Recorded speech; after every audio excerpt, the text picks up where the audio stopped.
একটা বাচ্চা ছেলে, তার চৈতন্য হচ্ছে, কিন্তু আবাল বৃদ্ধা বনিতা তাদের চৈতন্য হয় না। কলিকালের এমন অবস্থা। পুলিশ প্রশাসন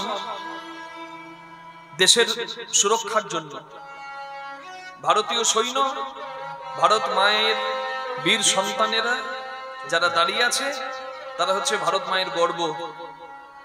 তারা কেন? সুরক্ষার জন্য। আর সাধুগুরু বৈষ্ণব বিশ্বের কল্যাণের জন্য। নিতাই গৌর হরি হরি বল। বিশ্বের কল্যাণের জন্য তারা কি চাই? গৃহী মানুষ। সংসারী প্রয়োজন, সাধুও প্রয়োজন। কারণ গৃহী মানুষের লালসা আছে বলেই গৃহী মানুষ এ পার্থিব জগতে বড় হওয়ার চেষ্টা করে। কি করে বেশি কর্ম করব, কি করে দুটো উপার্জন করব, কি করে আরো ভালো উন্নত কিছু আবিষ্কার করব। তাহলে গৃহী মানুষের এই ইচ্ছাটা আছে বলেই, এই লালসাটা আছে বলেই গৃহী মানুষ কিন্তু উন্নতি করে, এটা অস্বীকার নয়। কিন্তু এই উন্নতির পথে গিয়ে গৃহী মানুষ পথভ্রষ্ট হয়, পথ হারিয়ে ফেলে। ভালো মন্দের বিচার বোধ তাদের থাকে না। সেই জায়গায় এসে মঙ্গল করেন কে? সাধু গুরু বৈষ্ণব। তারা মঙ্গল করেন। কি করেন? পথটা দেখিয়ে দেন। তাদের শুদ্ধ জ্ঞান যেটি অর্জন করেছেন, তারা দিব্য জ্ঞান, সেই জ্ঞানের সঞ্চার তার মধ্যে আছে। সেই জ্ঞানের একটু ছোঁয়া গৃহী মানুষদের দেন। গৃহী মানুষরা উন্নতি করে, ঐশ্বর্য পায়, বিষয় পায়, সমস্ত কিছু পায়। কিন্তু সমস্ত কিছু পেয়েও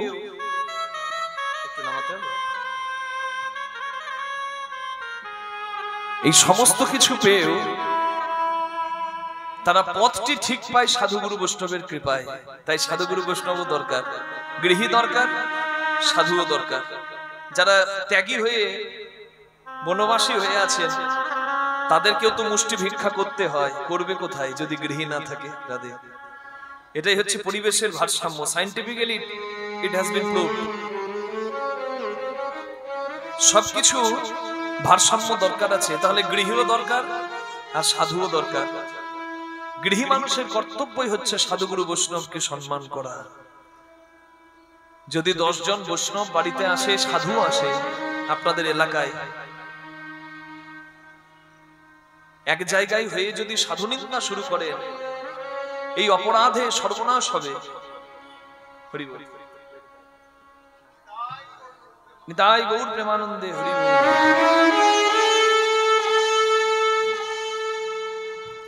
তাহলে করণীয় কি? 10 জন যদি সাধু জ্ঞানে আমার ঘরের দরজায় এসে দাঁড়াই, আমার করণীয় হচ্ছে, আমি গৃহী, আমার করণীয় হচ্ছে সেবা করা।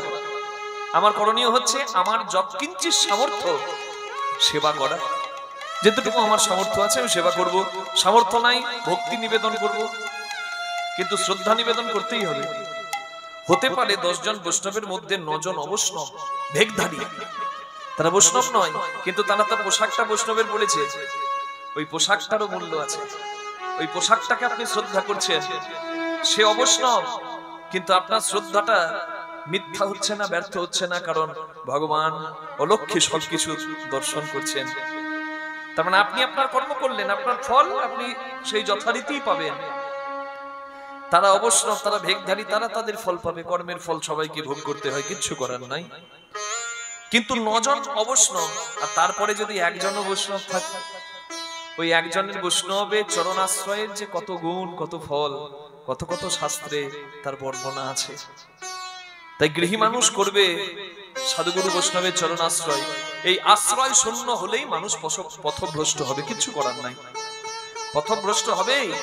আর পথভ্রষ্ট যদি কেউ হয়, যদি বিপুল ঐশ্বর্য তার থাকে, একটা কুলাঙ্গার সংসারে যথেষ্ট ওই সম্পত্তি নষ্ট করার জন্য। নদীর বালি দেখতে দেখতে কত নদীতে ছিল আমাদের ওই দেশে, শেষ হয়ে গেল। তাহলে নদীর বালি প্রাকৃতিক জিনিস, এত নদীতে বালি, সেই বালি শেষ হয়ে যাচ্ছে, তাহলে আপনার ঐশ্বর্য থাকবে কি? তাই ধর্মপ্রাণ কৃষ্ণ ভক্ত, হরিভক্ত সন্তান যদি আসে, এর থেকে সর্বশ্রেষ্ঠ আর কিছু হতে পারে না, এর থেকে সর্বশ্রেষ্ঠ প্রাপ্তি। মহাজনের বাণী, একটা খনার বচন আছে, মহাজনের কথা আছে যে সুখান্তে শিরনা গাভী যশান্তে প্রবলা নারী, দুঃখ অন্তে পুত্র পণ্ডিত কুলন্তে ব্রাহ্মণ বৈষ্ণব রিপু। আপনার দুঃখ সুখের দিন শেষ, আপনার সর্বনাশ আসছে, বুঝবেন লক্ষণ। বাড়িতে যদি ভগবতী থাকে, গোমাতা থাকে, সনাতনী হিন্দুরা গোমাতা সেবা করতে ভালোবাসে না, কুকুর বিড়াল টিয়া পাখি এগুলো খুব ভালোবাসে নাকি? কিন্তু ভগবতী যার সেবা করা হচ্ছে সর্বোত্তম ফলপ্রদ, সেই গোমাতা সেবা আমরা করতে চাই না। আপনি পারবেন না, যেখানে গোমাতা সেবা হয় সেখানে যদি আপনার সামর্থ্য থাকে একটু দানও করেন, তাতেও কিন্তু পুণ্য সঞ্চয় হয়, প্রত্যক্ষ ভাবে না হলেও পরোক্ষ ভাবে। যেমন করে আপনি উপার্জন করছেন সৎ পথে নয় অসৎ পথে, আপনার সেই উপার্জনে দিয়ে আপনি ভগবানের সেবা করার অধিকার পাবেন না। আপনার অসৎ পথের উপার্জনে আপনি ভগবত সেবা করতে পারেন না, তাহলে আপনি কি পাবেন না? ভগবানের সেবার অধিকার পাবেন, প্রত্যক্ষ ভাবে নয় পরোক্ষ ভাবে। আপনার দরজায় সাধু এসেছে, ভিখারি এসেছে, মা বাবা কিছু দেবে, আমার ভগবানের সেবাই দেব। এই তো এই দামোদর মাসে, কার্তিক মাসে গ্রামে গ্রামে দেখবেন দেখা যায় মহোৎসব হয়, ব্রত উদযাপন। এই ব্রত উদযাপনে সারা মাস নাম কীর্তন, নিয়ম সেবা সমস্ত কিছুর পরে মহোৎসবের আয়োজন হয়, ভক্তদের প্রসাদের আয়োজন হয়। তা সেখানে আপনি কিছু দান করলেন, আপনার অনেক আছে, আপনার দরজায় এসেছে সাধু, আপনার দরজায় এসেছে বৈষ্ণব, আপনি তুলে দিলেন, আপনি প্রত্যক্ষভাবে করতে পারলেন না, কিন্তু বৈষ্ণব আপনার সেই হোক না অধর্মের রোজগার, কিন্তু সেই আপনার দ্রব্য দিয়ে ভগবানের সেবা হলো, আপনার প্রত্যক্ষ হলো না কিন্তু পরোক্ষভাবে আপনার সেবা হলো।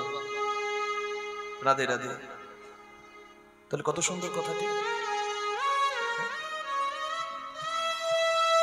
কত সুন্দর কথা। দেখুন যে গোমাতা যদি বাড়িতে থাকে, ভগবতীর যদি শরীর খারাপ হয়, রোগ ধরে যায়, তাহলে বুঝে নিতে হবে, শরীর যদি জীর্ণ হয়ে যায় তাহলে বুঝে নিতে হবে সুখের দিন শেষ, দুঃখের দিন আসছে। আচ্ছা, আপনার দুঃখের দিন শেষ, সুখের দিন আসবে, বুঝবেন কি করে? লক্ষণ, দুঃখন্তে পুত্র পণ্ডিত। আপনার যে সন্তান ঠাকুর দিয়েছে, কতজন মাথা ঠুকে সন্তান পায় না। আর এখানে আমরা কলির মানুষ, আমরা সন্তান নষ্ট করে ফেলি কেন? আমরা প্রস্তুত নই। সাংঘাতিক অপরাধ, ভ্রূণ নষ্ট করা সর্বনাশ, সাংঘাতিক অপরাধ, তবু আমরা নষ্ট করি, প্রস্তুত নই, এই অপরাধের ফল আমরা পাই। হরি বল। দিয়ে ধন বুঝে মন কেড়ে নিতে কতক্ষণ।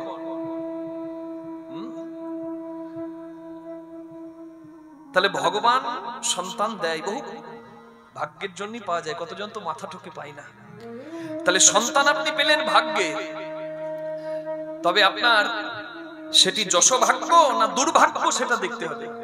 সন্তান আপনি পেলেন, যশোভাগ্য যদি হয়, পুত্র পণ্ডিত, পুত্র জ্ঞানমান হবে, পুত্র ভক্ত হবে, পুত্র সংস্কারী হবে, পুত্র ধর্মপ্রাণ হবে। আর যদি দুর্ভাগ্য হয়, পুত্র কুলাঙ্গার হবে। গোকর্ণর মতো সন্তান হলে আপনার জয় জয় হবে। হরি বল। আর ওই ধুন্ধকারীর মতো যদি সন্তান হয়, আপনার অপযশ হবে, আপনাকে আত্মহত্যার মতো পথ বেছে নিতে হতে পারে। ভাগবত সিদ্ধান্ত, খণ্ডনীয় নয়। তাহলে সংস্কারী, ধর্মপ্রাণ, ভক্ত এবং জ্ঞানমান, এই সন্তান পেতে গেলেও ভাগ্য করতে হয়। ভাগ্যের গুণে আপনার আসবে পরিবারে, আর কুলাঙ্গারও আসবে। যদি ভাগ্যটা যশোভাগ্য না হয়ে দুর্ভাগ্য হয়, তখন আপনার যতই রাশি রাশি জমানো থাক, তার শেষ করতে একটা বছরও লাগবে না। রাধে রাধে।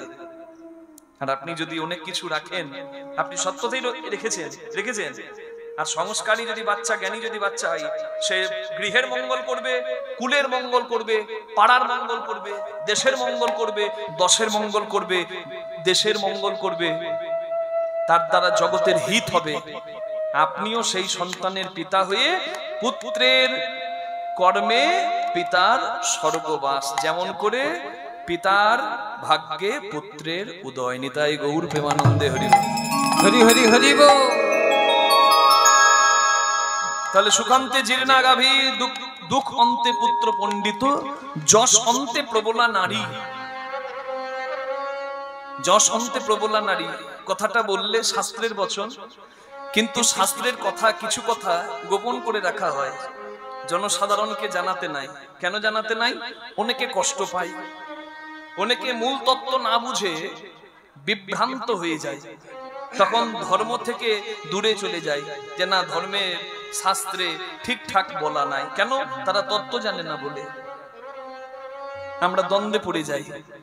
যেমন এই কথাটা আমি না বললেই মঙ্গল, কিন্তু বললে আপনারা জানতে পারবেন, কিন্তু কেউ কেউ আবার কষ্ট পেতে পারে। বলবো নাকি? সত্যটা কষ্টদায়ক হলেও সত্যটাই শুনবেন, তাহলে মঙ্গল হয়। বলা হচ্ছে যশ অন্তে প্রবলা নারী, পদ্মিনী হস্তিনী, নাকি নারীর প্রভেদ আছে না? পদ্মিনী, হস্তিনী, শঙ্খিনী, অনেক রকমের আছে। গরুর পুরাণে বিশেষ করে বলা আছে।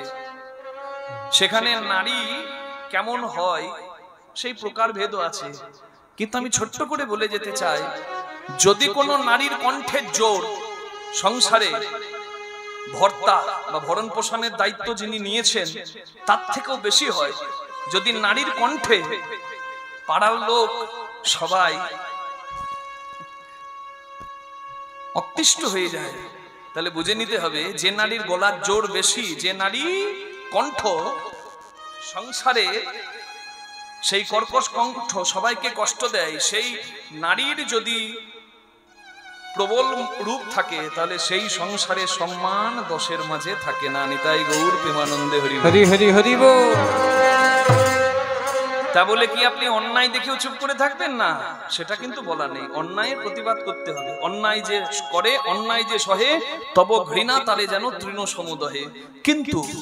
কিন্তু নারীর স্বভাবটাই হবে, নারী সুনুরি হবে। আনারি যদি হয়,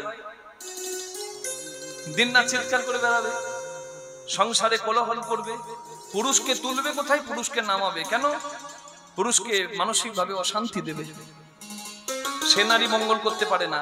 নারী তুলতে পারে, নারী ফেলতে পারে। নারী সুনুরি হলে নারী জয় হয়, নারীর জন্য পুরুষের জয় হয়। আর নারী আনারি হলে সর্বনাশ হয়।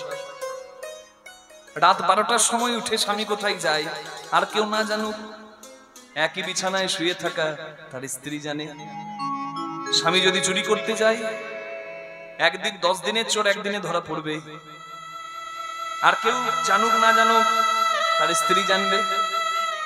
হ্যাঁ, হরিনাম করে নারায়ণ নারায়ণ নারায়ণ নারায়ণ। দস্যু রত্নাকর দেখছেন নারদ মুনি হরিনাম করতে করতে আসছে, তাও আবার সোনার বীণা নিয়ে। গাছে নারদকে বেঁধে সোনার বীণাটা কেড়ে নিয়ে বলে, এই উপহার যদি আমার ঘরের লোক পায় কত খুশি হবে। এর আগেও দস্যু রত্নাকর অনেকবার স্ত্রী পুত্রদের মনোরঞ্জনের জন্য লোকের সম্পত্তি ডাকাতি করে সংসারের সবার মনোরঞ্জন করেছে। এর আগেও নিয়ে গেছে সোনা দানা, জাহাজ লুট করে।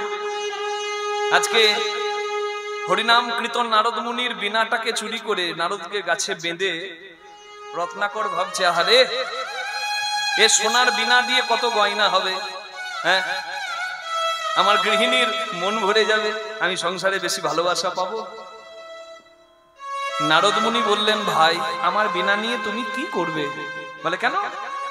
আমার বীণা, এই বীণা নিয়ে আমি সংসারে সবারই মনোরঞ্জন করব, ভালো ভালো গয়না গড়াবো, ধন সম্পত্তি রাখলেই তো। ভক্তিতে না হোক ভয়ে সবাই আমাকে মানবে। বলে তুমি এই বিনা কার জন্য নিয়ে যাবে? বলে কেন? আমার স্ত্রীর জন্য। বলে তুমি যে আমাকে কষ্ট দিয়ে এই ধন নিয়ে যাচ্ছ, একজনকে কষ্ট দিয়ে নিয়ে গেলে তোমার কি মঙ্গল হবে ভাই? এক থালা ভাত যদি কাউকে দিতে না পারো, কখনো কেড়ে নেবার ব্যবস্থা করো না। আচ্ছা, তুমি আমাকে কষ্ট দিয়ে আমার আমার আমার ধন তুমি নিয়ে যাচ্ছ। আচ্ছা, এই যে আমার চোখে জল পড়ছে, এ তো তোমার পাপ হচ্ছে। এটুকু জ্ঞান তোমার আছে? কারণ চোরের নাকি 64 বুদ্ধি হয়, এটুকু বুদ্ধি তো তোমার আছে যে আমাকে কষ্ট দিচ্ছ, আমার চোখে জল পড়ছে, মানে তোমার পাপ হচ্ছে। আচ্ছা, যাকে খুশি করার জন্য তুমি এই পাপ করছো, তোমার গিন্নিকে গিয়ে জিজ্ঞাসা করো তো তোমার এই পাপের ভাগ তোমার গিন্নি নেবে কিনা। রত্নাকর এসেছে, আর এসে আজকে স্বর্ণ উপহারটা, সোনার বিনাটা ঘরে এনে গিন্নিকে হাতে দিয়ে বলছে, গিন্নি দেখো তো পছন্দ হয়েছে কিনা। বলে এ আবার কোথায় পেলে গো? গিন্নিও কিন্তু জানে নিশ্চয়ই কোন ভুল উপায়ে কারোর ধন এনেছে, কিন্তু গিন্নি প্রতিবাদ করছে না। গিন্নি বলছে, বাবা এ কোথায় পেলে গো? বলে তুমি খুশি হয়েছো? বলে হ্যাঁ, খুশি হবো না। আচ্ছা গিন্নি, তোমাকে তো এতদিন বলিনি আমি যে আমি সোনা দানা রত্ন আমি কোথা থেকে আনি, আজ তোমাকে আমি বলছি। আচ্ছা ধরো আমি এই সোনার জিনিস কারোর কাছ থেকে কেড়ে এনেছি, কাউকে কষ্ট দিয়ে এনেছি, তাহলে কি আমার পাপ হবে? মানে হ্যাঁ, পাপ তো হবে। আচ্ছা, আমি তো সংসারের সুখের জন্য, খুশির জন্য পাপ করেছি, তোমার সুখের জন্য আমি পাপ করেছি। গিন্নি, আমি যদি পাপী হই, আমার পাপের একটু ভাগ কি তুমি নেবে? স্ত্রী বলছে, স্বামী কিছু মনে করো না, কিন্তু কেউ কারোর পাপের ভাগ নেয় না। মাথায় বজ্রপাত পড়ল রত্নাকরে। বাইরে উঠানে বসেছিলেন বাবা, বৃদ্ধ বাবা। বাবার কাছে গিয়ে বলছে, পিতা আমি যদি অনাচার, পাপাচার, দুরাচার, ব্যভিচার করি, আমার পাপের ভাগ কি অন্য কেউ নেবে? বলে না। সুখের ভাগ নেবার মানুষ প্রচুর, পাপের ভাগ কেউ নেবে না। মরবে তো মরবে, একা মরো। তোমার জ্বলনে অন্য কেন জ্বলবে? তুমি জ্বলো। পাপের ভাগ কেউ নেয় না পুত্র। এতদিন বাস্তব জানতো না, এখন উপলব্ধি করলো যে জগতের সত্য কি। যাদের জন্য অনাচার পাপাচার করেছে তারা সবাই পিছু পা হয়ে যাচ্ছে। ছোট্ট সন্তানকে কোলে নিয়েছে, বাবা তুই তো আমার প্রাণ, তুই তো আমার সন্তান, আমি তোর পিতা, তোদের সুখের জন্য আমি যদি পাপ করি, তোদের আনন্দের জন্য, সুখের জন্য, তাহলে তুইও কি আমার ভাগ নিবি না? সন্তান বলে, না পিতা, কেউ কারোর পাপের ভাগ নেয় না। দস্যু রত্নাকর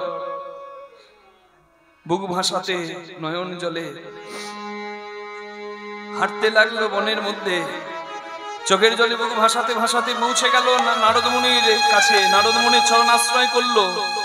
নারদ মুনিকে বললেন, আমি এত পাপ করেছি, উদ্ধার পাওয়ার কোনো পথ নাই? বলে আছে। কি পথ? নাম আশ্রয় করো। এতদিন করনি, ভুল করেছো, ভগবত ভক্তির পথে এসো, তোমার মঙ্গল হবে।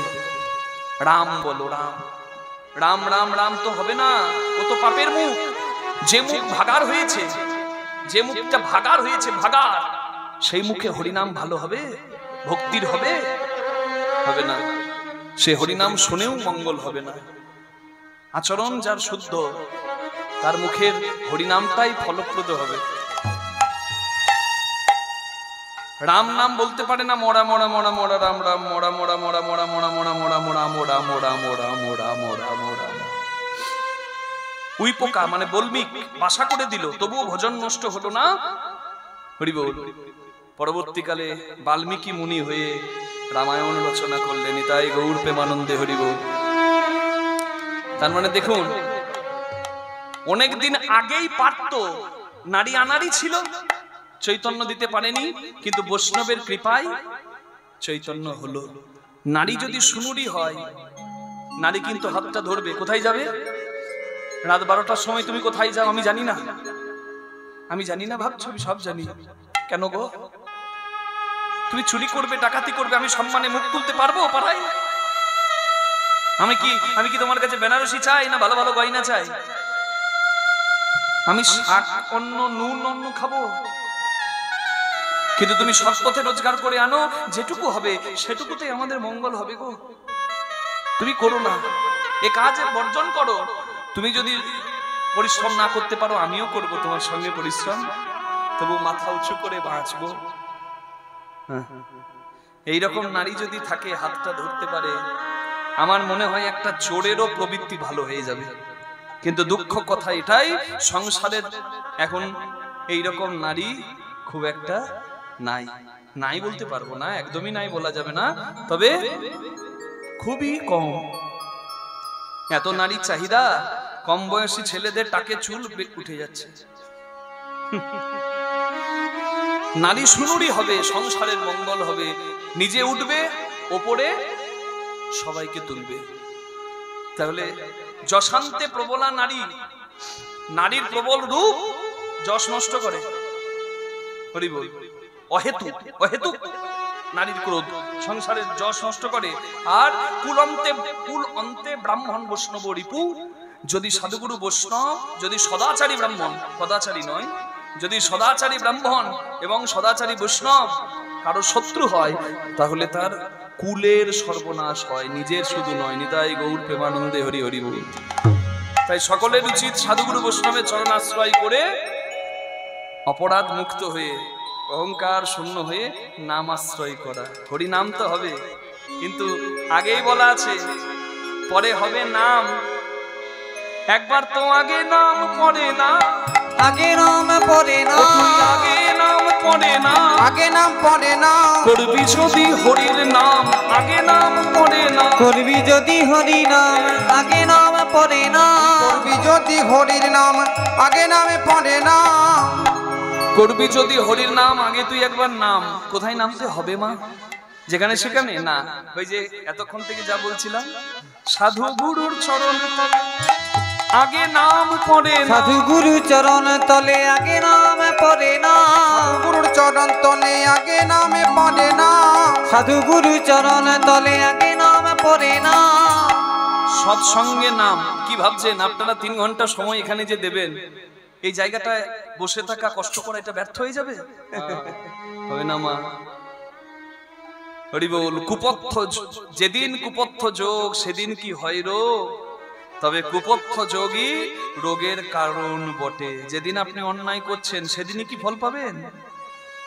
যেদিন ঠান্ডা লাগিয়ে শীতকালে বাইকটাকে 100 কিলোমিটার বেগে চালিয়ে ঘর ঢুকে গেলেন, আহারে আমি একবারে হিরো, সেদিন কি হবে? 2-3 দিন পরে যখন গলাটি ধরে যাবে, কষ্ট হবে শরীরে, তখন মনে করতে হবে ওই দিনটার কথা, যে আমি কি অন্যায়টা করেছি, তার ফলটা আমি আজ পাচ্ছি। এখানে বসে বসে হরিনাম শুনছেন, আন কথা না শুনে, কটু কথা না শুনে, জীবনের পথ সুন্দর হবে, জীবনের চরিত্র গঠন হবে, ধর্মপথে অগ্রগতি হবে, দেশ দশের মঙ্গল হবে, এই কথা শুনছেন। এই কথা শোনার ফল পাবেন না? হ্যাঁ, ফলটা যদি কেউ মনে করেন আমার 2 চাকাটা 4 চাকা হয়ে যাবে, আমার 2 তাল্লাটা 4 তাল্লা হবে, হয়তো সেই ফল হবে না, কিন্তু যেটা পাবেন সেটা মূল্য দিয়েও বাজারে কোনো দোকানে বিক্রি হবে না। নিতাই গৌর প্রেমানন্দে হরি বল। তাই হরিবাসরে ভাগবতীয় আসরে এসে বসে পড়তে হয়। এই 3 ঘন্টার সময় এখানে দেওয়া মানে বিফল নয়, ভান্ডারটি পরিপূর্ণই হয়। রসবৈষ রসচ্ছে বায়ং লব্ধা নন্দী ভবতী। আমার যতটা গ্লাস, তার বেশি জল দিলে আমি রাখতে পারবো না, পড়ে যাবে। আধার যার যেমন, তার রসব পুষ্টি তেমন। আর আধার তৈরি করার জায়গায় হচ্ছে হরিবাসর। নিতাই গৌর হরি হরি। রসপুষ্টি তখনই হবে যদি আধারটা ভালো হয়। জমি উর্বর না হলে বীজে কৃষ্ণ প্রেমবৃক্ষ হবে না।